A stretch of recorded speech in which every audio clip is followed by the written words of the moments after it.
كتاب الله منهل كل ضامن ومورد من تعطش للهدايا وسنة أحمد مسك الختام سراج النور من جمع المزايا.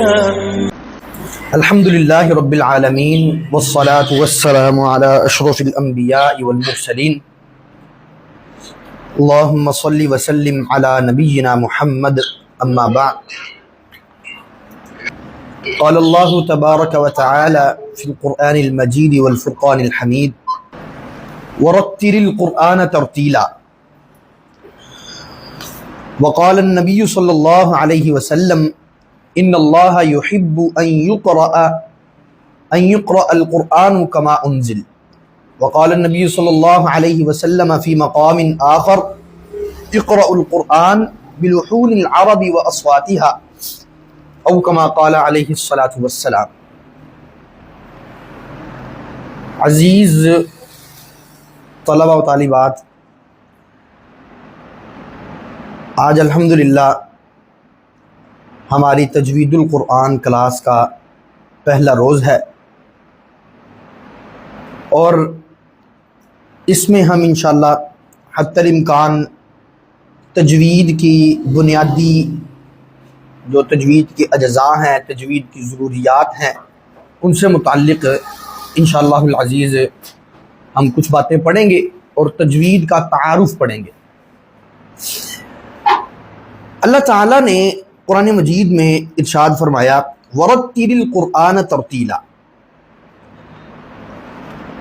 یعنی قرآن مجید کو خوب ٹھہر ٹھہر کر اطمینان کے ساتھ پڑھو.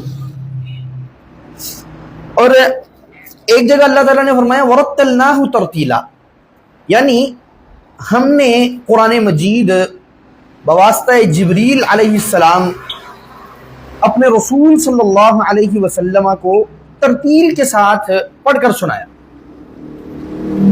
اور ایک جگہ اللہ تعالیٰ نے فرمایا وَقُرْآنًا فَرَقْنَاهُ لِتَقْرَأَهُ عَلَى النَّاسِ عَلَى مُكْثٍ، یعنی قرآن کریم کو ہم نے صاف صاف اور واضح انداز میں ترتیل کے ساتھ اتارا تاکہ آپ اسے لوگوں کے سامنے ترتیل کے ساتھ پڑھ کر سنائیں. تو اب ترتیل کیا چیز ہے؟ یہ 3 آیتیں قرآن مجید کی میں نے آپ کے سامنے رکھی. اللہ بار بار تاکید کر رہے ہیں. ایک جگہ فرما رہے ہیں کہ ہم نے اس کو ترتیل کے ساتھ پڑھ کر سنایا، ایک جگہ فرما رہے ہیں کہ آپ ترتیل کے ساتھ پڑھیں، ایک جگہ اللہ تعالیٰ فرما رہے ہیں کہ صاف صاف اور واضح انداز میں ترتیل کے ساتھ اتارا ہے، آپ لوگوں کے سامنے اسے ایسے ہی پڑھ کر سنائیں. تو یہ ترتیل کیا چیز ہے؟ تو خلیفہ چہارم سیدنا علی المرتضی رضی اللہ تعالی عنہ، ان سے پوچھا گیا نا کہ ترتیل کسے کہتے ہیں؟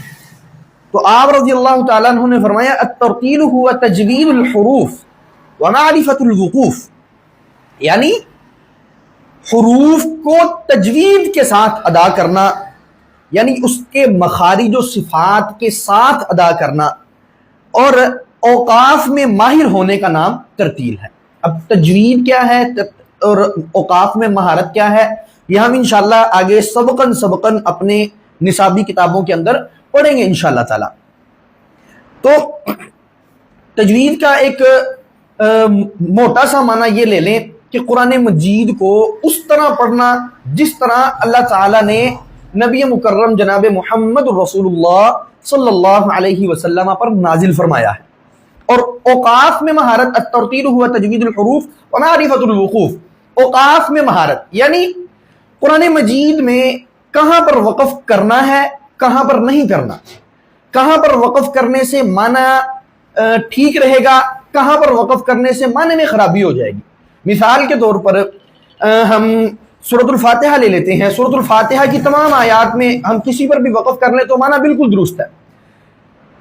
آیت کے درمیان میں مثال کے طور پر الحمدللہ رب العالمین الرحمن الرحیم مالک یوم الدین ایاک نعبد و ایاک نستعین، اس کے 2 حصے ہیں، ایاک نعبد و ایاک نستعین. اب ایاک نعبد پر وقف کر لیتے ہیں معنی پھر بھی درست ہے، و ایاک نستعین سے آگے پڑھ لیتے ہیں معنی پھر بھی درست ہے. لیکن یہیں سے قرآن مجید کی ایک اور آیت ہم لیتے ہیں جہاں پہ اللہ تعالیٰ فرما رہے ہیں یا ایھا الذین آمنوا لا تقربوا الصلاۃ وانتم سکارى، اے وہ لوگوں جو ایمان لائے ہو، لا تقربوا الصلاۃ وانتم سکارى، تم نماز کے قریب نہ جاؤ اس حال میں کہ تم نشے کی حالت میں ہو۔ جب یہ آیت تب نازل ہوئی تھی جب ابھی شراب مکمل حرام نہیں ہوئی تھی، شراب کی حرمت سے پہلے کی آیت ہے۔ تو فرمایا اے ایمان والو تم نماز کے قریب نہ جاؤ اس حال میں کہ تم نشے کی حالت میں ہو۔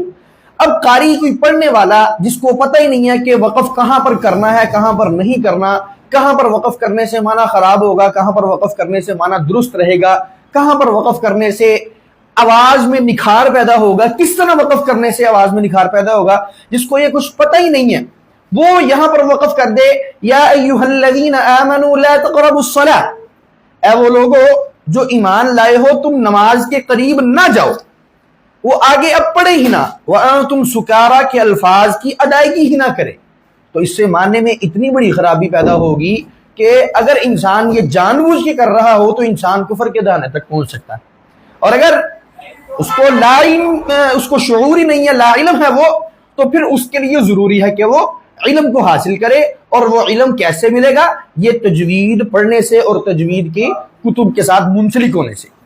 تو یہ انشاءاللہ ہم آگے ایک مفصل ہمارا اسی کورس میں یہ سبق آئے گا کہ وقف کیسے کرنا ہے، کہاں پر کرنا ہے، وقف کرنے کی کتنی قسمیں ہیں، کون سا وقف اچھا ہوتا ہے، وقف حسن کون سا ہے، وقف تام کون سا ہے، کافی کون سا ہے، قبیح کون سا ہے، قاری کے لحاظ سے وقف، یہ سارا کچھ ہم انشاءاللہ تعالی آگے چل کر کے پڑھیں گے۔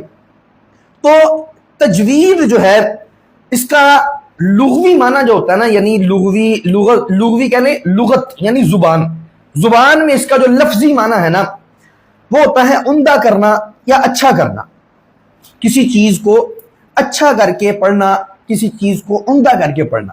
اور اس کا اصطلاحی معنی یعنی آپ یوں کہہ لیں کہ اس کی ڈیفینیشن کیا ہے، وہ یہ ہے کہ قرآنی حروف کو ان کے مخارج اور جمیع صفات کے ساتھ ادا کرنا۔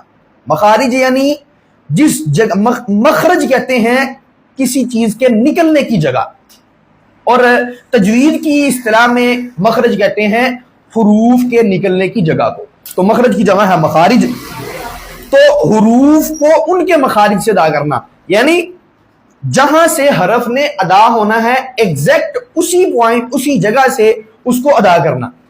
ہلکا سا ادھر ادھر ہوا تو مخرج چینج ہو جائے گا، اور لفظ حرف جو ہے نا اس کی موٹائی یا باریکی میں کمی واقع ہوگی اور معنی بالکل ہی خراب ہو جائے گا۔ مثال کے طور پر قاف اور کاف ہے، قاف موٹا حرف ہے، اس کا مخرج اور ہے، کاف باریک حرف ہے، اس کا مخرج تھوڑا سا فرق ہے۔ یہ مخرج ہم انشاءاللہ تعالی آگے چل کے پڑھیں گے کہ قاف کا مخرج کیا ہے، الف کا، با کا، تا کا، تھا کا، یہ سارے مخارج ہم انشاءاللہ تعالی آگے چل کے پڑھیں گے۔ لیکن ابھی میں صرف سمجھانے کے لیے آپ کو بتا رہا ہوں کہ قاف ہے اور کاف ہے، بالکل قریب ہیں، یہ بالکل قریب ہیں، یہ جو لحاظ ہوتا ہے نا جسے کوا کہتے ہیں نا ہم، یہ وہاں سے اس کے قریب سے ادا ہوتے ہیں۔ تو اب قاف موٹا ہے، کاف باریک ہے، اگر اس کا مخرج لاپرواہی سے چینج ہو جائے نا تو معنی میں اتنی بڑی خرابی پیدا ہو سکتی ہے۔ مثال کے طور پر اللہ تعالیٰ قرآن مجید میں ارشاد فرماتے ہیں لَهُمْ قُلُوبٌ لَا يَفْقَهُونَ بِهَا، ان کے پاس دل ہیں لیکن وہ سمجھتے نہیں ہیں۔ اب پڑھنے والا اسے پڑھ دے، قاف کو باریک پڑھ دے، موٹے قاف سے، نقطوں والے قاف سے جو ہے اگر قلب ہو تو اس کا معنی ہوتا ہے دل، اور یہی قاف جو ہے باریک قاف، کتاب والے قاف سے اگر پڑھا جائے قلب، اس کا معنی ہوتا ہے کتا۔ تو پڑھنے والا قاری اگر پڑھے لہم قلوب، ان کو پڑھے لہم قلوب لا یفقہون بہا، ان کے پاس کتے ہیں لیکن وہ سمجھتے نہیں، تو یہ قرآن مجید کے معنی میں کتنی بڑی خرابی پیدا ہو سکتی ہے۔ اسی طرح ہی سورۃ الاخلاص کی مثال لے لیں، ہمارے ہاں تو لوگ ایسے ہمارے اوپر مسلط بھی کر دی جاتے ہیں حکمرانوں کی صورت میں، جن بیچاروں کو ایوانوں میں کھڑے ہو کر کے سورۃ الاخلاص بھی پڑھنی نہیں آتی ہوتی۔ تو اللہ تعالیٰ نے آپ کو اور مجھے اس علم کے لیے چنا ہے، ہم انشاءاللہ تعالیٰ اللہ تعالیٰ کے یوں سمجھ لیجئے کہ پسندیدہ لوگ ہیں، کیونکہ نبی صلی اللہ علیہ وسلم نے فرمایا کہ اللہ تعالیٰ جس سے بلائی کا ارادہ کرتا ہے، من یرید اللہ بہ خیرا یفقہہ فی الدین، اللہ اس کو دین کا علم سکھا دیتا ہے۔ تو ہم انشاءاللہ تعالیٰ اللہ تعالیٰ کے پسندیدہ اور چنیدہ لوگ ہیں اللہ کی رحمت کے ساتھ۔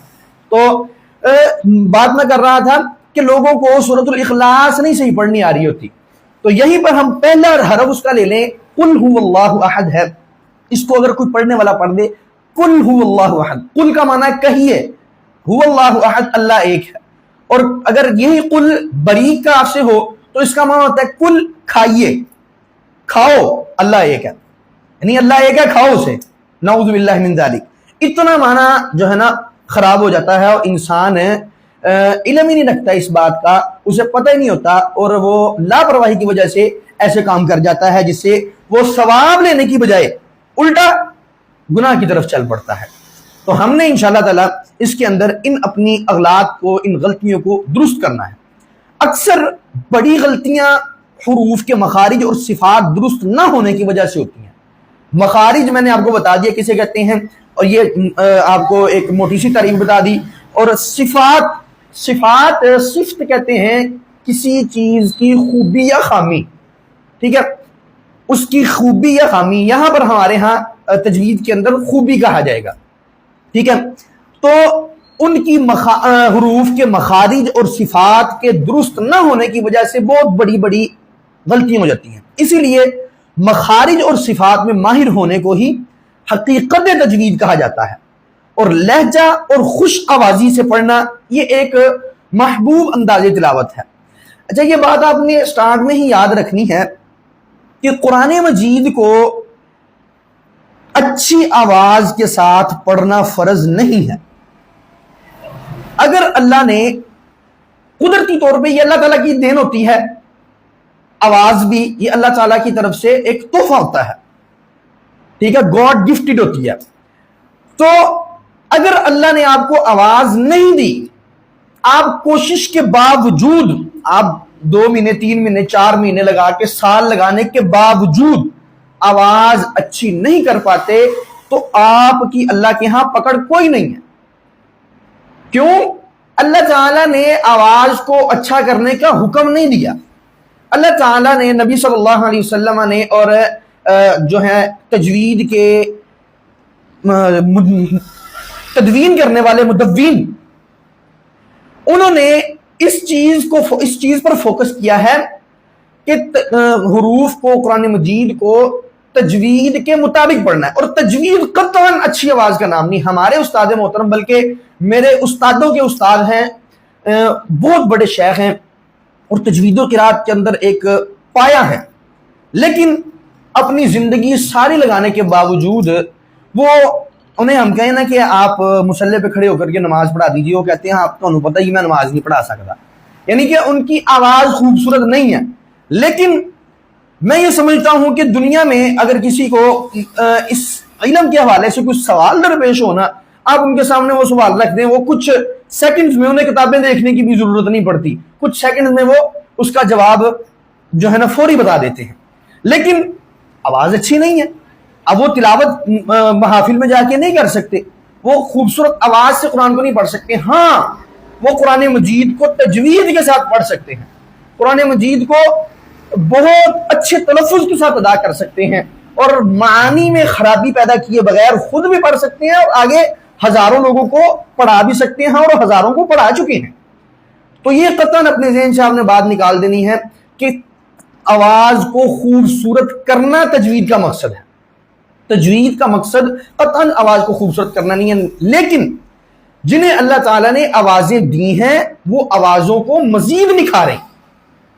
یہ بات کہ تجوید آواز کو خوبصورت کرنے کا نام نہیں ہے، یہ بات اگر دماغ میں بٹھا لینا تو پھر قرۂ کرام اور جنہیں اللہ تعالیٰ نے اس تحفے سے نوازا ہے وہ اللہ کے اس تحفے کی ناشکری کرتے ہیں۔ وہ کیسے؟ کہتے ہیں جی تجوید دے وچ آواز اچھی کرنا ضروری تو ہے ہی نہیں، تو پھر ہمیں آواز اچھی کرنے کی ضرورت کیا ہے؟ ہم اچھے بس تجوید اپنا مخارج اور صفات ٹھیک کر لیتے ہیں، بس ٹھیک ہے کافی ہے؟ نہیں، اللہ نے جو آپ کو تحفہ دیا ہے اس تحفے کی قدر کرنی ہے۔ جب کوئی محب آپ کو تحفہ دیتا ہے تو اس تحفے کی قدر کرنی چاہیے، تو یہ محب پھر عرشوں کا مالک اور ہم سب کا رازق و خالق ہے۔ تو اس صورت میں لیکن مخارج پر ہم نے زیادہ فوکس رکھنا ہے، اور انشاءاللہ تعالی اس حوالے سے جو کچھ ہمارے پاس آتا جائے گا ہم اس کو پڑھتے جائیں گے اور تفصیل کے ساتھ۔ اس علم کو حاصل کرنے کے لیے نا ایک آپ نے تہیا کر لینا ہے اور اپنے آپ سے اور اللہ سے آج یہ وعدہ کر لینا ہے کہ انشاءاللہ دنیا ادھر کی ادھر ہو جائے لیکن میں اس علم کو لازمی حاصل کر کے رہوں گا۔ دنیا ادھر کی ادھر ہو جائے لیکن میں نے انشاءاللہ اس علم کو حاصل کرنا ہے۔ اس کی بہت سی وجوہات ہیں۔ دنیاوی طور پہ میں سمجھتا ہوں کہ انسان کو یہ علم اگر کچھ بھی نہ دے پائے، دنیاوی ویسے بھی ایسے علوم صرف دنیا کی حرص کے لیے نہیں سیکھنے چاہیے کہ میں یاد کروں گا، پڑھوں گا اور آگے بچوں کو پڑھاؤں گا، مجھے پیسے اکٹھے ہوں گے اور یہ ہوگا وہ ہوگا، صرف دنیا کی حرص کے لیے بالکل نہیں۔ ہاں ذہن میں جو ہے اس سے فائنینشلی آپ فیسز لے سکتے ہیں، وہ باقی معاملہ ایک الگ ہے، وہ ایک الگ موضوع ہے، لیکن اصل اس کا مقصد کیا ہے؟ حضور اکرم صلی اللہ علیہ وسلم کی وہ حدیث مبارکہ الماہر بالقرآن مع السفرة الكرام البررة والذي يقرأ القرآن ويتتعتع فيه وهو عليه شاق له اجران۔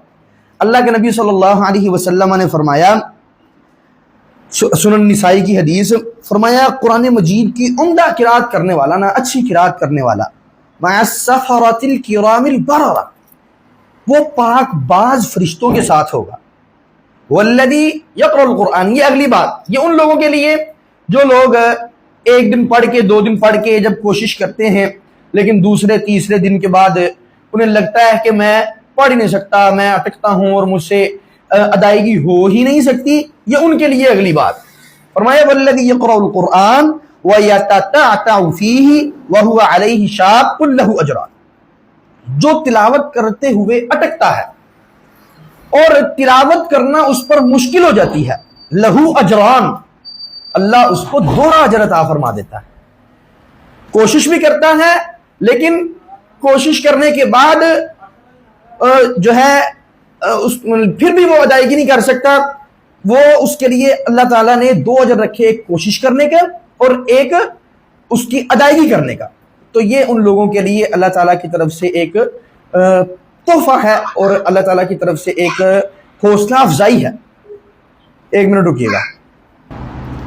تو بہرحال ہم نے انشاءاللہ تعالیٰ اس پر فوکس کرنا ہے اور پوری کوشش کر کے انشاءاللہ تعالیٰ آخر تک اس کو لے کر کے چلنا ہے۔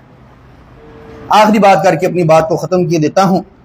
سیدنا عبداللہ ابن مسعود رضی اللہ تعالی عنہ نے فرمایا کہ رسول اللہ صلی اللہ علیہ وسلم نے فرمایا ان اللہ یأمرکم ان یقرأ کل رجل منکم کما علم، اللہ تعالیٰ تمہیں حکم دیتے ہیں کہ تم میں سے ہر ایک ایسے پڑھے جیسے اسے پڑھایا گیا ہے۔ یعنی پڑھایا کس نے ہے؟ سب سے پہلے اللہ تعالیٰ نے جبریل علیہ السلام کو، جبریل علیہ السلام نے محمد رسول اللہ صلی اللہ علیہ وسلم کو۔ اب جیسے اللہ سے محمد صلی اللہ علیہ وسلم تک آیا نا، اسی طرح پڑھنا ہے۔ محمد صلی اللہ علیہ وسلم نے صحابہ کو، صحابہ نے آ کے تابعین کو، تابعین سے ہم تک یہ سینہ بسینہ درجہ جو ہے سینہ بسینہ ہم تک یہ پہنچا، اور اب ہم نے اس کو ویسے پڑھنا ہے جیسے نبی صلی اللہ علیہ وسلم نے فرمایا۔ تو نبی صلی اللہ علیہ وسلم نے پڑھ کے دکھایا۔ نبی صلی اللہ علیہ وسلم نے کیسے پڑھ کے دکھایا؟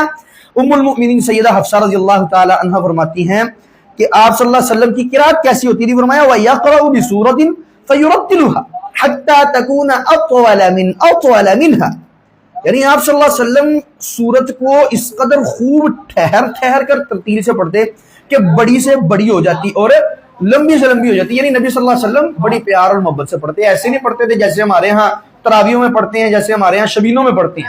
تراویح میں بھی قرآن مجید کو ٹھہر کر اور اچھے انداز سے اور اچھے طریقے سے پڑھنا چاہیے۔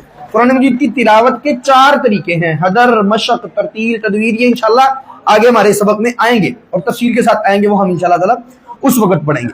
تو اللہ تعالیٰ سے دعا ہے کہ اللہ تعالیٰ ہمیں نبی صلی اللہ علیہ وسلم کے ان فرمودات اور اللہ رب العزت کے ان بتائے ہوئے احکامات پر عمل کرنے کی توفیق عطا فرما دے۔ آپ صلی اللہ علیہ وسلم کو فرمانا ہے افضل عبادت امتی قراءۃ القرآن، میری امت کی سب سے بہترین عبادت جو ہے وہ قرآن کی تلاوت ہے۔ اور اسی لیے تابعین جو تھے نا، سلف صالحین جو تھے، وہ رمضان المبارک جب آتا تھا نا ساری نیکیاں سارے کام چھوڑ کے نا سب کچھ چھوڑ کے صرف قرآن مجید کو لے کر کے بیٹھ جاتے اور قرآن مجید کی تلاوت ہی کرتے رہتے تھے. کیوں؟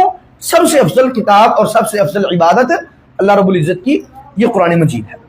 تو اللہ تعالیٰ سے دعا ہے کہ اللہ تعالیٰ ہمیں صحیح معنوں میں اس کو سمجھنے کی توفیق عطا فرمائے اور اللہ رب العزت ہمیں اس کے مطابق اپنی زندگیوں کو ڈالنے کی توفیق عطا فرما دے اور اس کی وجہ سے جناب محمد رسول اللہ صلی اللہ علیہ وسلم کی سفارش عطا فرما دے اور جنت الفردوس میں ان کا ساتھ عطا فرما دے.